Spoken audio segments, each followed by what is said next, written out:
Medical field जो है इन चारों के साथ घूमता है। यानी कि गाड़ी के 4 चक्के हैं। चार, डॉक्टर, हम्म फर्स्ट, सेकंड नर्सिंग, हम्म लैब टेक्नीशियन हाँ, और फार्मेसी। फार्मासिस्ट। ये चारों एक साथ इंटरकनेक्टेड है। यानी कि इनमें से एक भी पहिया अगर पंचर हुआ तो गाड़ी नहीं चलेगी, नहीं चलेगी, गाड़ी कोलैप्स कर जाएगी। कोलैप्स कर जाएगी। अमित सर, जैसा हमारा पुराना डिस्कशन हुआ कि बच्चा 12th करता है साइंस बैकग्राउंड से, यानी कि मैथ भी हो सकता है उसके पास, बायो भी हो सकता है, उसके पास 2 ही रास्ते खुलते हैं, या तो नीट या जेई। यानी कि या तो वो इंजीनियरिंग लाइन में जाएगा या मेडिकल लाइन में जाएगा। एज अ एचओडी आप इस बात को किस तरीके से देखते हैं, और मेडिकल लाइन में उसके और क्या क्या विकल्प हो सकते हैं, बच्चे को किस तरह की अपनी रणनीति बनानी चाहिए, क्योंकि सबका सिलेक्शन नीट में ये हो जाए या जेई में हो जाए ये तो पॉसिबल नहीं है। बच्चा यदि साइंस सब्जेक्ट चूज करता है आफ्टर द 12th, तो उसके पास 2 ऑप्शन होते हैं मेनली। या तो वो मैथमेटिक्स जाए या फिर वो बायो ले। दोनों का ही एक एम होता है। मैथमेटिक्स वालों का मन में होता है कि वो इंजीनियर बने, और बायो का जो सपना होता है वो डॉक्टर्स का होता है। इसके पीछे एक रीजन है सर, छोटा सा बताना चाहेंगे? क्योंकि मैं जब कभी भी आपसे बात करता हूँ कुछ अंदर की खुफिया जानकारी निकल के सामने आती है। हालांकि मेरे पास ऐसे विचार तो होते हैं, मगर उनको जो पिरोते हो आप शेयर नहीं धागे कर में, पाते हो। कई है ना? बार आप डिस्कशन नहीं कर पाते। हाँ। एक्चुअल में क्या है सर, जो साइंस बैकग्राउंड का बच्चा होता है उसको छोड़ो, साइंस बैकग्राउंड को भी छोड़ो, हम छोटे होते हैं और कभी बीमार पड़ जाते हैं तो हम हॉस्पिटल में जाते हैं। हॉस्पिटल में जाते हैं तो वहां पे हमें कई जने घूमते हुए दिखते हैं, स्टाफ व्हाइट कोट पहने हुए। जनरली डॉक्टर्स नहीं, अच्छा, वो क्या व्हाइट कोट पहने हुए घूमते हुए दिखते हैं। तो हम अंदर एंटर होते हैं तो सबसे पहले जो एक बच्चे का दिमाग होता है वो उस पर फिक्स होता है। थोड़ी देर बाद उसको ये पता चलता है कि ये व्हाइट कोट का पर्सन जो है ये हमें कहीं और लेके गया है। जहां लेके गया तो पता चलता है कि वो डॉक्टर है, यानी कि केबिन वगैरह में हाँ, डॉक्टर से मिलाने। वो देखता है तो उसको लगता है यार ये हेड है, और इसके हेड के कहने से ये सारे काम करते हैं। जो बच्चा भी बायो चूज करता है उसके दिमाग में सेट हो जाता है, या बचपन से सेट हो जाता है कि डॉक्टर बनना है। मतलब डॉक्टर का विजन वो वहां से ले लेता है, वहां से स्टार्ट हो जाता है उसका। फिर उसका ये होता है कि मैं बायो चूज करूंगा और इस फील्ड में जाऊंगा, नहीं फिक्स होता है। अब होता क्या है कि जैसे जैसे वो बड़ा होता है तब उसको पता चलता है कि ये जो डिपार्टमेंट है ये सारा मेडिकल डिपार्टमेंट है। अब वो क्या है, जैसे ही डॉक्टर को दिखाने जाता है तो एक साइड में डॉक्टर उसको टेस्ट लिख देता है। वो टेस्ट कराने के लिए वो लेबोरेटरी में जाता है। वहां उससे एक बंदे से और मुलाकात होती है जिसको लैब टेक्नीशियन बोलते हैं, यानी कि जो टेस्ट कर रहा है। टेस्ट कर रहा है। अब वो टेस्टिंग वगैरह करवा के वापस डॉक्टर के पास आता है।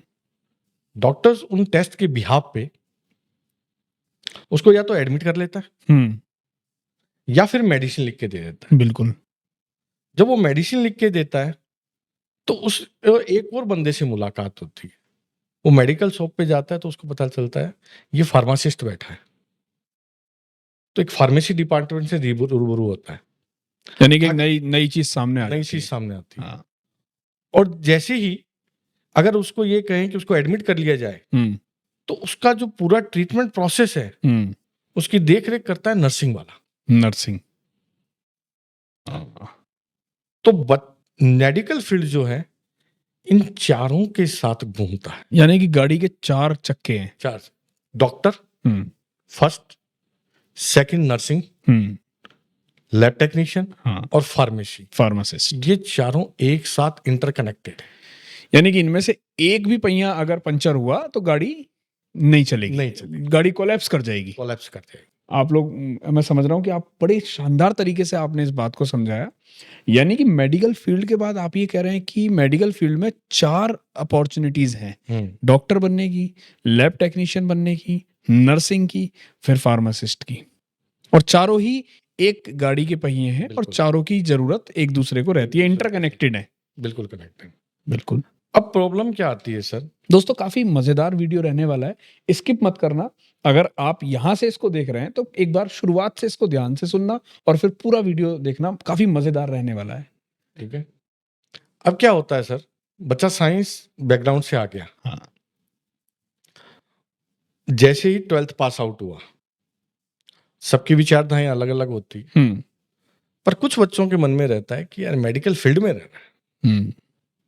इसमें बेनिफिट ये है सर कि इसमें मैथमेटिक्स का बच्चा भी इन्वॉल्व हो सकता है कुछ सब्जेक्ट के अंदर, अच्छा, कुछ कोर्सेज में, और कुछ में बायो का हो सकता है। दोनों का ऑप्शन रहता है, यूं नहीं कि सिंगल ही। जैसे कोई जैसे फार्मा, अच्छा, उसमें मैथमेटिक्स का बंदा भी आ सकता है और बायो वाला, बायो का भी बंदा आ सकता है। अब इन जैसे ही उनके पास 12th करता है, सपोज करो बायो का पर्सन है, तो उसके पास अगर मेडिकल फील्ड की इच्छा रहती है बियॉन्ड द डॉक्टर के अलावा, तो उसके बाद 3 ऑप्शन आ जाते हैं, नर्सिंग, पैरामेडिकल और फार्मेसी। अब बच्चे को प्रॉब्लम आती है कि सर इनमें से क्या चूज किया जाए, क्योंकि वो सबसे पहले किससे मिला, नर्सिंग वाले से। हाँ, दिमाग उसमें रहता है। फिर वो किसके पास गया, लैब टेक्नीशियन के पास, तो दूसरा उसका ऑप्शन वो रहता है फाइनली। और थर्ड वो किसके पास गया, फार्मेसी वाले। लेकिन वो सबसे ज्यादा जो दिखता है वो किसको देखता है, नर्सिंग वाले भी देखता है। तो उसके माइंड में ये आता है कि नर्सिंग कर ले, नर्सिंग कर ले, नर्सिंग कर ले, जिसमें मेडिकल का आता है। ठीक है। एक्चुअल में क्या है, ऑल फील्ड आर इक्वल, लेकिन बाकियों के बारे में कम नॉलेज रहती है। अगर मैं वाइड तौर पे देखूं और साइंस बच्चों के लिए देखूं, जिसमें मैथमेटिक्स का भी हो और बायो का भी हो, तो sir pharmacy is the best option. थोड़ा ब्रीफ में सर। इसका रीजन है सर, मैं जैसे पिछली वीडियो में अपन ने चर्चा की थी कि sir business point of view से भी है, गवर्नमेंट जॉब की तरफ से भी, रिसर्च में भी है, और फार्मा फील्ड में भी, जो इंडस्ट्री है फार्मा इंडस्ट्री, उनमें भी इनका क्या है, अच्छा स्कोप है। ये हमने पहले चर्चा कर चुके हैं। ठीक, अब थोड़ा सा इसको डिस्क्रिप्टिव करते हैं कि कैसे रहता है। अगर बिजनेस पॉइंट ऑफ व्यू देखें तो 3 ऑप्शन आते हैं और तीनों ही ऑप्शन शानदार हैं, मेडिकल शॉप, फार्मा इंडस्ट्री और थर्ड वन इज रीपैकेजिंग, जो कि 3 टाइप के लाइसेंस। रीपैकेजिंग होता है मेडिसिन को दोबारा पैक करना। मतलब कई बार पॉसिबिलिटी नहीं होती सर कि छोटे छोटे गांव में हर मेडिसिन को पहुंचाया जा सके। उसमें क्या है कि लॉस बहुत होता है कंपनीज को, तो इसको कम करने के लिए एक कानून बना हुआ है, एक्ट बना हुआ है, जिसके थ्रू क्या है कि लाइसेंस इश्यू होता है गवर्नमेंट की तरफ से उन मेडिसिन को दोबारा पैक करने का। अच्छा, तो बड़ी कंपनियां छोटे छोटे, मतलब आज मैंने एक रीपैक का लाइसेंस ले रखा है, तो मैं 4-5 कंपनियों से कांटेक्ट करता हूं। उनको लगता है कि यार हम लॉस में जा रहे हैं, तो वो मुझे क्या करते हैं, बल्क में मेडिसिन देते हैं और मैं यहाँ से उनको पैक करके डिस्ट्रीब्यूट कर देता हूँ। अच्छा, तो एक ऑप्शन रहता है, यानी कि मुझे नहीं पता था, मतलब कमाने का अच्छा सोर्स है, अच्छा सोर्स है, ऑप्शन रहता है। दूसरा गवर्नमेंट जॉब का तो अपन पिछले टाइम पे कर ही चुके थे वैसे, लेकिन एक इसको थोड़ा सा और बताएं। जैसे फार्मासिस्ट है, फार्मासिस्ट मेडिकल हॉस्पिटल के अंदर हो, आर्मी के अंदर हो, बीएसएफ में हो, और इवन एसबीआई में भी होता है। ठीक, सिर्फ हॉस्पिटल में ही नहीं है सर। जैसे आर्मी की बटालियन चलती है, बटालियन के साथ एक फार्मासिस्ट होता है। अच्छा, जो उनकी केयर करे, जो उनकी देख, उनके साथ एक फार्मासिस्ट होता है। बीएसएफ की बटालियंस होती है, उनमें एक फार्मासिस्ट होता है। तो हॉस्पिटल से अलग हटके है। यानी कि जितनी नॉलेज डॉक्टर को होती है साल्ट की, मुझे लगता है फार्मासिस्ट को भी उतनी नॉलेज होती है। Sir out of India doctor is equal to pharmacist, pharmacist is equal to doctor. Okay, but अपने इंडिया में मैंने नोटिस तो किया है सर, जैसे जनरली 70 to 80% लोग मेडिकल शॉप या एक्सपर्ट लोगों से अपनी दवाई लेना या साल्ट की नॉलेज लेना पसंद करते हैं। Lack of knowledge, lack of knowledge, lack of Indians को, इंडिया को नहीं कह सकते सर, अधिकतर आप और मैं ही देख लो सर। आज मैं इस फील्ड से हूं तो मुझे पता है, अदरवाइज मुझे भी नहीं पता होता था। एक कॉमन थिंग है। ठीक है, आउट ऑफ इंडिया क्या चलता है सर, दोनों को इक्वल रखते हैं। अच्छा, आउट ऑफ इंडिया मेरे एक फ्रेंड है, वो ये पहले इंडिया में ही थे, फिर उन्होंने वहाँ अपनी एक फॉर्मूलेरी कर ली। अच्छा, ठीक है, टेस्ट होते हैं सर, जैसे अगर दुबई में जाते हैं तो DHA का देना पड़ता है। अगर मैं ऑस्ट्रेलिया में जा रहा हूँ तो मुझे कापा का टेस्ट फाइट करना पड़ता है। ऐसे ही अगर मैं US में जाता हूँ तो मुझे नेप्लेक्स का देना पड़ता है। अच्छा। तो वो ऐसे अलग अलग कंट्री के अलग अलग है। तो उन्होंने वो एग्जाम फाइट करके वहाँ पर एक फॉर्मूलेट कर ली। तब मुझे पता चला कि सर यहाँ पर यूं जैसे अपने इंडिया में चलता है ये मेरा फैमिली डॉक्टर है, वहाँ पर वो कहते हैं ये मेरा फैमिली फार्मासिस्ट है। अच्छा, फैमिली फार्मासिस्ट है। बहुत बड़ी बात है, हाँ, बड़ी बात है। छोटी बात नहीं है ये। तो जब हम जॉब अपॉर्चुनिटी देखें तो हमें ये दिखता है कि वाइड है। नहीं, नो डाउट सर, फार्मा में तो सबसे ज़्यादा मुझे ऐसा लगता है ठीक है, कि इंटरनेशनली जॉब्स रहती हैं, अवेलेबल तो हैं। अभी जॉब्स तो को लेकर गवर्नमेंट तो एक है। प्लान भी कर रही है सर क्या? कि अभी तो ये अलग अलग टेस्टेज हैं, गवर्नमेंट प्लान कर रही है कि एक टेस्ट कर दिया जाए अच्छा, और वो किसी भी कंट्री में जा सके। मतलब ये इंटरनेशनली गवर्नमेंट एक ऐसा यूनियन बनाने की कोशिश कर रही है। ये चल रहा है, काफी टाइम से चल रहा है, क्योंकि बड़ा है प्रोजेक्ट तो उसको थोड़ा टाइम लगने वाला है। वो एक प्लान कर रही है कि एक टेस्ट कर दिया जाए जिस बच्चा वो फाइट करके किसी भी कंट्री में कहीं भी जाके बिजनेस हो या जॉब हो कोई भी कर सके। तो जनरली किस कोर्स को करके ऐसे हम लोग फार्मासिस्ट बन सकते हैं, उसके बारे में थोड़ा बताएंगे सर? सर 2 कोर्सेज है, बी फार्म और डी फार्म। बी फार्मा और डी फार्मा। डी फार्मा, ठीक है। इन दोनों ही कोर्सेज से ये दोनों डिग्री एक प्रोग्राम डिप्लोमा है, एक डिग्री है। अच्छा, यानी कि बी फार्मा आपकी डिग्री है और डी फार्मा डिप्लोमा है। तो सर दूसरा जो अपॉर्चुनिटी आती है, जैसे ड्रग इंस्पेक्टर है, बच्चा कहीं से भी फार्मेसी करे, ऑल ओवर इंडिया के लिए एलिजिबल रहता है। अच्छा। तीसरी पोस्ट जो आती है वो ड्रग एनालिस्ट की आती है, सेम कंडीशन है। और फोर्थ वन है जो वो रिसर्च के अंदर है। ठीक है, बच्चा एकेडमिक में भी आ सकता है, एज ए टीचर भी आ सकता है, तो अपॉर्चुनिटी रहती है। ऐसी अगर हम चूज करें कि हमें इंडस्ट्री लेवल पे है, तो इंडस्ट्री लेवल पे क्या है कि अपन जो पढ़ते हैं तो बड़ा शॉर्ट में पढ़ते हैं और सिखाने के पर्पज से पढ़ते हैं, तो बच्चे को पता नहीं होता कि इंडस्ट्री लेवल पे क्या होगा। एक्चुअल में जो यहाँ पे पढ़ाया जाता है फार्मेसी के अंदर जो पढ़ते हैं बच्चे, वो वहाँ पे सब डिवीजन डिवाइड हो जाते हैं।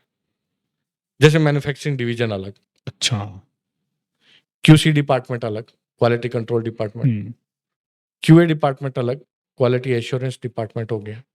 ठीक है, पैकेजिंग अलग, लेबलिंग अलग, R&D अलग, यानी कि उसको भी बांट दिया। सेल डिवीजन अलग, मार्केटिंग अलग। करना क्या है बच्चे की खुद की चॉइस है, यानी कि ऑप्शन बहुत सारे हैं। और एब्रोड आगे के लिए भी मैंने आपको बता ही दिया कि अगर बच्चा एब्रोड जाना चाहे। जनरली सर कहाँ बच्चे किस स्टेट में या ऐसा कुछ हाईलाइट कर सकते हैं आप? देखिए सर, इंडस्ट्री पर्पज से बच्चे अधिकतर जो चूज करते हैं अपने, जैसे हिमाचल के अंदर बद्दी एरिया है वहां जाते हैं, या अहमदाबाद के अंदर महसाणा है वहां जाते हैं। अच्छा, MP के अंदर है और देवास एक जगह है MP में वहां पे काफी इंडस्ट्री। उत्तराखंड में भी काफी हरिद्वार वाली बेल्ट में शायद देखने को मिलता तो है। उधर बद्दी बताया मैंने, वो उधर ही है उत्तराखंड के अंदर। और ऐसे ही महाराष्ट्र की तरफ देखे तो बॉम्बे है, नासिक है, ये इंडस्ट्री से भरे हुए। अगर मैं साउथ की तरफ चला जाऊं तो चेन्नई है। तो इधर क्या इंडस्ट्रियों का खूब बड़ा है। और जैसे जैसे पॉपुलेशन हमारे राजस्थान का बैकग्राउंड क्या है, इंडस्ट्री लेवल का नहीं है, क्योंकि यहाँ का क्लाइमेट क्या है उसको सूट नहीं करता। बच्चे इससे अनभिज्ञ हैं, उनको पता भी नहीं है कि रियल में ये जॉब्स भी होते हैं। सबसे बड़ी प्रॉब्लम तो यही है कि फंक्शनल इलिटरेसी इंडिया में इतनी ज्यादा है दोस्तों, कि हम जिस फील्ड में हैं उसका तो हमें जो भी पता है ठीक है, पर उसके अलावा हमें कुछ भी नहीं पता। तो ये सबसे बड़ी एक प्रॉब्लम है। तो सर आप इन जो बच्चे अभी 12th कर चुके हैं, जैसा आपने बताया मैथ या बायो से, और वो एज अ फार्मासिस्ट या फार्मा इंडस्ट्री में अगर आने का सोच रहे हैं, तो आपको उनका क्या सुझाव है? अगर वो फार्मासी इंडस्ट्री में इधर आने का सोच रहे हैं, और सर इसके पैकेज के बारे में भी मुझे बताइएगा कि इनिशियली कहाँ तक पैकेज रहते हैं, बच्चों के जॉब कहाँ तक रहती है? सर पैकेज को आपको पता है नॉलेज बेस होता है। कोई भी कंपनी आती है, फिर भी एक एवरेज पैकेज ये कहें कि बी फार्म का लगते हुए, यदि जैसे किसी ने बी फार्मा की और वो स्टार्टिंग फेज में है, तो कंपनी जो पैकेज स्टार्ट करती है वो ये मानिए 4 to 5 लाख से स्टार्ट करती है। 4 to 5 लाख अच्छा पैकेज है। ठीक है, बीटेक इक्विवेलेंट है। 4 to 5 के साथ स्टार्ट करती है और कोई लिमिट नहीं है सर। अच्छा, नॉलेज मतलब कि आपके कैलिबर पे डिपेंड करता है। एज ए एचओडी आप फार्मासिस्ट का स्कोप कहाँ तक देखते हैं आने वाले 10 से 20 साल के अंदर? सर इसका स्कोप तो कभी डाउन रहा ही नहीं। ये मुझे उम्मीद थी आपसे कि आंसर आप दे सकते हो। सर देखा जाए ना तो जितनी भी बड़ी बड़े जो डेवलप कंट्री हैं जिनके उनको इकोनॉमी जो सेट बैठी है वो फार्मा पे बैठी हुई बिल्कुल देखा जाएगा तो। और हम लोग ये समझ सकते हैं कि जितनी पॉपुलेशन बढ़ेगी, जितने लोग बढ़ेंगे, दो चीज़ें, एक एग्रीकल्चर, इरफान सर के साथ मेरा डिस्कशन हुआ था इस टॉपिक को लेकर, और एक फार्मा। ये इंडस्ट्री कभी भी डाउन नहीं जा सकती। मतलब दुनिया डाउन चली जाएगी किसी ना किसी फील्ड में। आईटी में भी रिसेशंस देखने सर ऐसी बात नहीं, हर चीज में मिला, बट यहाँ नहीं मिला। जो हम मेडिकल फील्ड में जो इंस्ट्रूमेंट यूज करते हैं हाँ, उनको बढ़ाने वाले इंजीनियर ही है। नहीं, इंजीनियर है, नो डाउट इंजीनियर है, क्योंकि वो बिना इंजीनियरिंग के तो नथिंग इज कुछ पॉसिबल ही नहीं है। ये तो सबको समझ लेना चाहिए, पर हर कोई इंजीनियर बन जाए ये भी पॉसिबिलिटी नहीं है। ये दुनिया एक घर है। सब कोर्सेज के अलग अलग टेक्निकल व्यू होते हैं। बिल्कुल सर, हर आदमी हर टेक्निकल व्यू में परफेक्ट नहीं हो सकता, क्योंकि सर नैनो ऑपरेशंस करने वाली मशीन जिस इंजीनियर ने बनाई होगी, उसने उस मेडिकल डॉक्टर को भी समझा होगा। हार्ट का पेसमेकर किसी अगर इंजीनियर ने डेवलप किया होगा तो उसने पहले उसके पीछे के मेडिकल साइंस को समझा होगा। है ना कि मुझे ये चीज चाहिए, वो जो उस फील्ड का है वही बता सकता है। बिल्कुल, और उसके साथ बैठ के वो चीजें इम्प्लीमेंटेशन होती है। बिल्कुल। कुछ चीजें ऐसी होती है जो आप बना सकते हो, कुछ चीजें ऐसी होती है जो मैं बना सकता हूँ। बहुत अच्छा डिस्कशन रहा सर आपके साथ।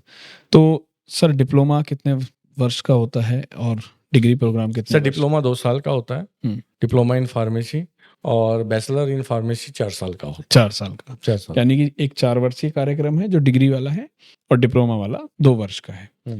तो दोस्तों, अगर ये बातें आप लोगों तक समझ में आ रही हैं तो आप एक बार Shekhawati group of institution Sikar में आइए, विजिट करिए, अपनी करियर की काउंसलिंग कराइए, समझिए कि फार्मा जो इंडस्ट्री है वो किस तरह से रन हो रही है, और या आपका मन इंजीनियरिंग की तरफ है या कोई और कोर्स भी करना चाह रहे हैं, नर्सिंग और लैब टेक्नीशियन जैसे, तो भी आप एक बार कॉलेज में आएँ, उनके डिपार्टमेंट हेड्स के साथ बैठें, उनकी बारीकियों को समझें, फिर डिसीजन लें। Sir Shekhawati group of institution एक ऐसी छत है जहां पर आपको सब कुछ मिले।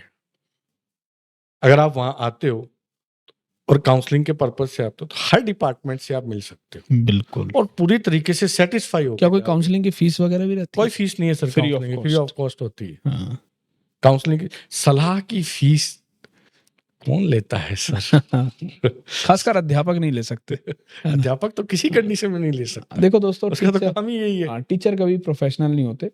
होप्सो ये इंफॉर्मेटिव वीडियो आप लोगों के लिए बनाया गया था, क्योंकि बहुत सारे बच्चों को ये पता ही नहीं होता कि मेडिकल लाइन में नीट के अलावा भी हमारे पास ऑप्शन है, यानी कि डॉक्टर। वैसे तो आरकासी में गलत बोल गया, लॉ डिपार्टमेंट सलाह की फीस। ये भी बात सही है सर, है ना। चलिए खैर, आज के लिए इतना ही रखते हैं। इस वीडियो को ध्यान से समझिएगा, और अगर आप भी मेडिकल के फील्ड में अपना करियर बनाना चाहते हैं तो एक बार Shekhawati group of institution Sikar जरूर विजिट करें। फिर मुलाकात करेंगे। आज के लिए इतना ही। Bye bye, take care, love you guys.